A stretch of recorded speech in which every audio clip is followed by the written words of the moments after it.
The deed clerk slid the paper across the counter and would not look her in the eye, and the men along the wall of the land office did the looking for him. "Section's been let go for back taxes 3 years running," the clerk said to the room rather than to her. "County's obliged to sell it. Minimum bid's $1, and nobody's ever once bid it, on account of there's not a soul fool enough to want 40 acres of washed-out creek bottom that floods every spring and grows nothing but rock." He let that hang, and a man by the stove added, helpfully, "Nor a soul fool enough to sell to her." And the office laughed the low laugh men laugh when they think the joke is safe. Lucinda Vane laid $1 silver on the counter without a tremor in her hand and said, "Then I'll take it at the minimum, and you'll write my name on the deed. Mr. Pell, since the county's obliged." Outside the window, the snow was coming down over the Nebraska prairie in the last gray week of February, 1887. And Lucinda did not look at the laughing men. She looked at the deed, and at the word that was about to become, for the first time in 3 years, hers. If you have ever had a whole town decide what you were and price you accordingly, and decide it before you ever opened your mouth, stay with me tonight. Subscribe to this channel and drop the name of your city in the comments below. I want to see how far this story travels. Because what that woman built on 40 acres of worthless flood bottom, and what one rancher said the day the town came out to gawk at it, is a thing I have carried for 40 years and have never once been able to set down. Now come back with me to that cold land office, and to the tall man at the back who had paid her $1 worth of attention when no one else would spare her a glance. His name was Gideon Roark, and he ranched the good ground that ran along the north edge of that very flood bottom. And he had come into the land office that morning on business of his own and stayed to watch a thing that troubled him. He was a widower of 4 years, a quiet, hard man whom the town respected and did not much like, because he kept his own counsel and did not laugh at their jokes and had a way of looking at a room that made the room feel measured. His wife had died of a long illness that the town, having nothing better to do, had decided was somehow his fault, and he had let them think it, rather than dignify the talk with an answer, and so he knew, better than most men in that office, exactly what it was to stand where Lucinda Vane was standing and be priced by people who had never once asked you a question. Lucinda had not always been a woman sold to in a whisper. 3 years back she had come to the county a bride, married to a man named Harlan Vane, who had courted her by letter and proved, on arrival, to be a drinker, and worse, and who had run off inside a year with the contents of the strongbox and a woman from the next county, leaving Lucinda neither widow nor wife, but the worst thing a frontier town could name a woman, abandoned, which the town's grammar swiftly translated to ruined, as though a man's leaving were a stain that soaked into the one left behind. There had been no divorce a woman alone could afford, and no husband to be found to grant one. And so she had lived 3 years in a rented room at the edge of town, taking in sewing and laundry, while the respectable crossed the street, and the less respectable made offers she met with a look that sent them off faster than a slap. She had learned in those 3 years that the town had decided her story and would not be taking corrections, and she had decided, in turn, that she would stop spending her strength trying to change a verdict already entered, and spend it instead on the only thing still in her power, which was to build a life they could not argue with, even as they refused to approve it. The men in the office got their laugh and went back to their business, and Lucinda folded her deed into her bag, and that was when Gideon Roark spoke from the back, not loud, in a voice that turned heads only because it so rarely said anything. "That creek bottom floods every spring," he said, "because the old beaver dams up the draw rotted out, and nobody rebuilt them. Water's got nothing to hold it." He was speaking to the room, but he was looking at Lucinda. Man who knew what he was doing could put that water to work instead of letting it run wild. Could be the richest 40 acres on this prairie, watered like that, when every other quarter section's burning up come July. The office stared at him. The clerk Pell said, half a laugh, "And I suppose you'd know Roark?" And Gideon said, "I would. It borders mine. I've watched that water waste itself for 10 years and watched men too proud to learn from a beaver let good ground go for $1. Then he turned fully to Lucinda, and he said, just to her, "It's a hard piece. But it's not a worthless one, whatever this room thinks, and neither, I'd guess, are you. If you mean to work it, I've a team and a scraper sitting idle till spring planting, and I'd lend them to a neighbor. That's all, a loan of a team to a neighbor. Town can make of it what it likes, it always does." Lucinda Vane looked at him a long moment, hunting his face for the catch, for the price under the offer, because 3 years had taught her there was always a price. She did not find one. "I don't take charity," she said. "I'll work it." "It's not charity," Gideon said. "It's a team standing idle, and a neighbor who could use it. You'll give them back fed and rested, I expect, which is more than I'd get from half the men in this county." And something in the plainness of it, the way he'd named her a neighbor in a room that had just named her ruined, the way he'd handed her a tool and not a rescue, got past the armor she'd worn for 3 years, and she said, "I'll have them back to you fed and rested. And it's Lucinda Vane, Mrs. Still, until the law says otherwise, whatever this room's decided to call me." A few men shifted at that. Gideon Roark's mouth did something it had nearly forgotten how to do, and he touched his hat and went out into the snow, and that was the whole of it. And it was the beginning. She started on the flood bottom the week the ground thawed enough to take a spade, and she started where Gideon had pointed. The rotted beaver works up the draw. She had no man to do it, and did not wait for one. She borrowed his team as promised, and learned to drive a scraper by driving it badly and then less badly, and she hauled stone and brush and packed earth and rebuilt, by her own hands across 6 weeks of cold spring, 3 low dams up the draw the way the beaver had built them and men had been too proud to copy. She was not a large woman, and the work was not made for one person, and there were days she could not lift her arms by dark, and on those nights she lay in the rented room and did not weep, because weeping was a thing the town wanted from her, and she would not give it even in private. She had learned that grief indulged became a habit, and a habit became a cage, and she could not afford a cage. So she slept, and rose, and went back to the draw. Gideon came by, the way a neighbor comes by, oftener than a borrowed team strictly required. He did not do her work for her. He had the sense to see she'd have hated it, but he showed her how to set the keyway of a dam so the spring melt wouldn't cut under it, and he brought a second team the week she was racing the thaw.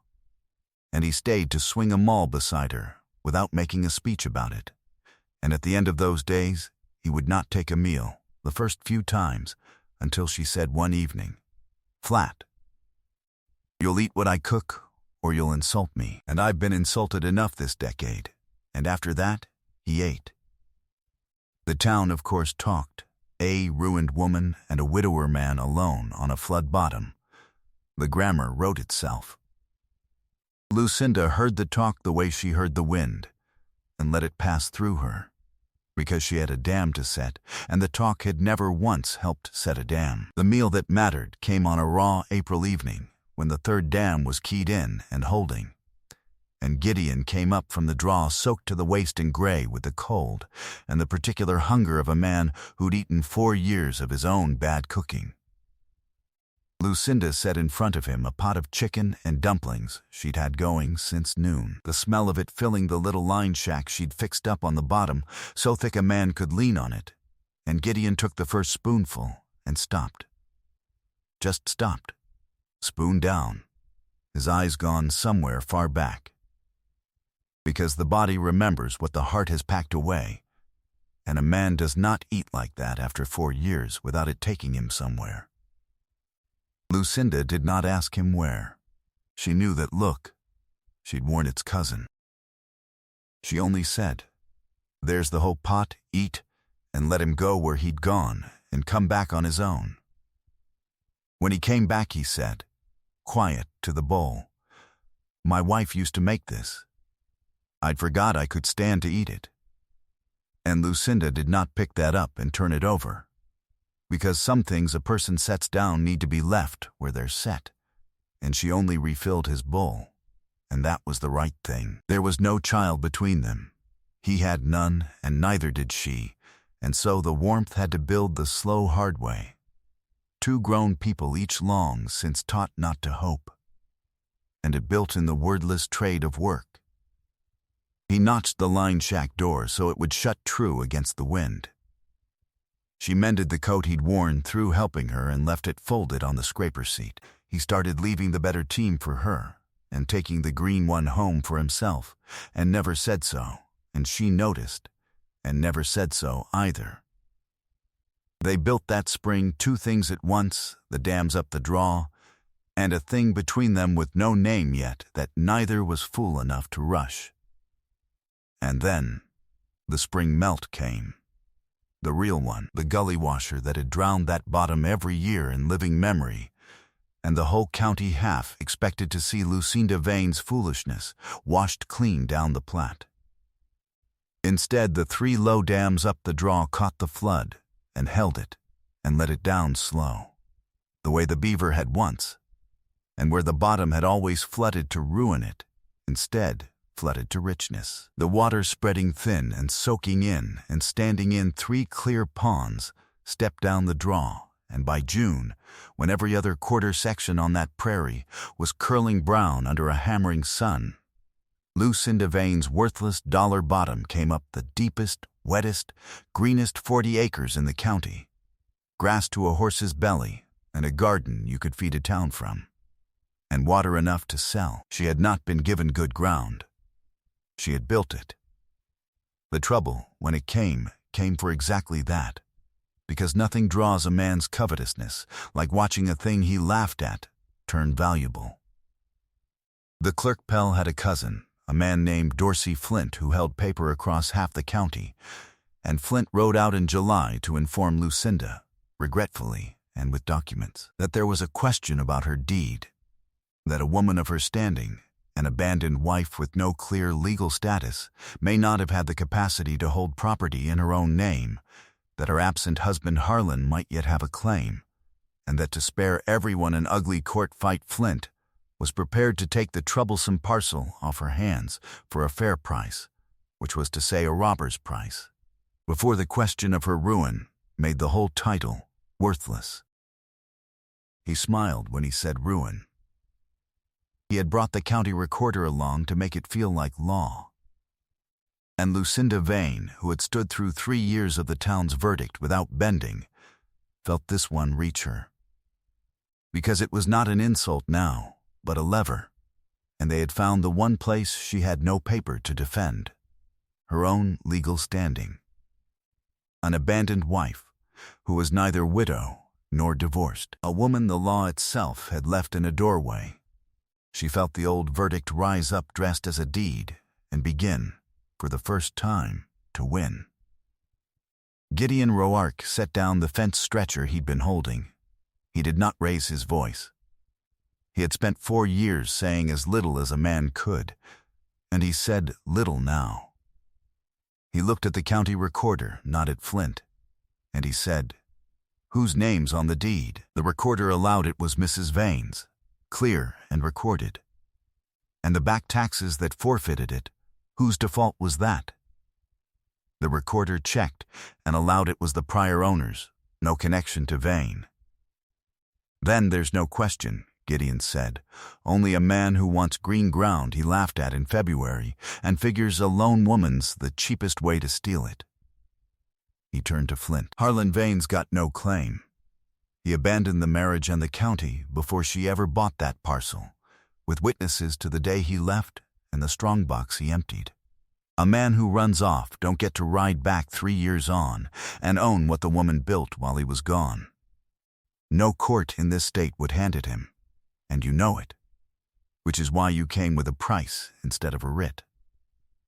Then he did the thing that was harder than any speech, and he turned to Lucinda, And he said, in front of Flint and the recorder both, I'd have asked you slow when the work let up, because you'd earned a slow asking and I'm a coward about the things that matter. They've rushed me and I'm sorry for it. So I'll ask plain and you answer plain. And don't you say yes to fix their paper. Say yes only if you'd have said it come fall anyhow. Marry me, Lucinda, not to settle your standing. Because I'd rather work the good ground next to yours every day of my life than work mine alone. Lucinda looked at him, and then at Flint. And the lever lost its purchase, because there is no clearer legal standing than a wife, and there was nothing left for Flint to pry at. I'd have said yes come fall, she said. I was only waiting to get my crop in first. And Flint folded up his documents with poor grace, because an abandoned wife is a thing the law leaves in a doorway, but a married woman with a husband swearing witness is a wall a paper man can't climb. And he rode off, and the recorder tipped his hat to Mrs. Vane and followed. That night, Gideon told her the whole of it. They sat by the line shack fire, and he turned his tin cup in his hands, and he said that when his wife was dying that long year, he'd been mostly alone with her, the town keeping its distance the way it does from sickness, and that he'd nursed her every day, and lost her anyway, and that the town, having watched from across the street, had decided afterward that a man whose wife dies must have had a hand in it. Let him think it, he said. Answering only feeds the talk. But it gets into you, the thing they say you are. 4 years I've half believed I'm a man things die around. Lucinda did not tell him he wasn't, because he knew it, and the telling never helps. She reached over and took the cup gently out of his hands and held the hands instead, the scarred hard hands of a man who'd nursed a dying woman alone, and she said the true thing. I built 3 dams on your say-so this spring, Gideon. Nothing dies around a man who knows how to make a flood into a pond. The town's a fool. It always was, and he looked at her like a man hearing a verdict overturned, and neither of them said anything more. The reckoning that left the county speechless did not happen in a courthouse or a church. It happened on the 40 acres themselves, in late summer, when the county fair committee, over Pell's and Flint's objection, could not in honesty give the prize for the season's best improved land to anyone else, because there was no contest, and the whole town drove out to the flood bottom to see the thing they'd sold for $1. They came expecting, half of them, to find the woman's folly drowned and proved. They found instead 3 clear ponds stepped down a green draw, and grass to a horse's belly in a drought year, and a garden feeding the line shack table and 2 neighbor families besides, and a system of low earthworks that 2 visiting men from the State Agricultural College were sketching into their notebooks, with the particular hush of men looking at something they'd come to teach and stayed to learn. The town stood in Lucinda Vane's green bottom in a brown burnt July, and had, for once, nothing to say. Gideon Roark said it for them. He did not raise his voice. He never did. He stood by the highest of the 3 dams, with the town spread out gawking below him, and he said, "You sold her this ground for $1, because you'd all decided what she was before she ever bought it. Ruined, you said. I heard you say it in the land office. So did she." He let it sit. "Here's what the ruined woman did with your $1 worth of worthless ground. She read water better than any man in this county. She rebuilt what we were all too proud to copy off a beaver. She made the only green 40 acres on this prairie in a killing summer, by hand, alone, while you talked." He looked along the crowd at the faces that had laughed in February. The college men are sketching her dams to teach to other counties. You'll be farming the way the ruined woman figured out. Inside 10 years, every one of you. And most of you won't say where you learned it. Then, plain and final, the word from the land office turned all the way over. You called her ruined, I've never in my life seen anything less ruined than what she built standing right here. The only thing ruined on this prairie is whatever it was in the rest of us that looked at her and saw a price." And he was done. And the county, which had driven out to gawk, found there was nothing left in it to say. Only the long, hot silence of a town standing in the green proof of its own wrongness. And that silence was the loudest thing said in that county for a generation, and people who were children that day would tell it the rest of their lives. The talk did not die all at once. Talk never does. But it lost its teeth. Because the proof was a thing you could stand in up to your knees in green, while the rest of the world burned brown, and a fact like that wears a verdict down faster than any argument. The college sent men back to measure. Pell lost his appointment the next election. Flint took his paper to an easier county. By fall, the line shack had become a house, because Gideon built onto it through the long days, whistling, which the neighbor men said they'd never once heard the hard man do. The two parcels worked as one. The good ground and the green ground married like their owners, and Lucinda's ponds watered both. Farmers began coming up the draw, hats in hand, the same men who'd laughed, to ask how a body might read the water on their own dry quarters.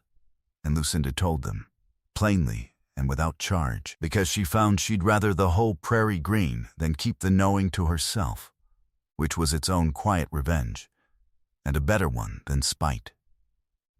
Years on, 25 of them, a great niece they'd raised from a baby, would be married on the bank of the highest pond, under cottonwoods that had been seedlings the spring Lucinda set the dams, and Lucinda would stand at the back, a straight gray woman with her husband's arm around her, and take up every inch of the life she'd built out of $1.40 worthless acres and her own 2 hands. She never once apologized for being abandoned, nor for the verdict the town had entered against her without her leave, nor for the space her green bottom took up in a brown county. She had been sold a ruin for $1 by people who thought they were unloading their trouble onto a woman too disgraced to refuse. She had taken their ruin and built it into the richest ground on the prairie, and built beside it a life and a marriage, and a county's worth of grudging respect. All of it out of water everyone else let run to waste. She was not ruined. She never had been. The ruin had only ever been in the eye that priced her, and on the green bank of a pond she'd made with her own hands, in a house her husband built whistling. She was, at last and entirely, home.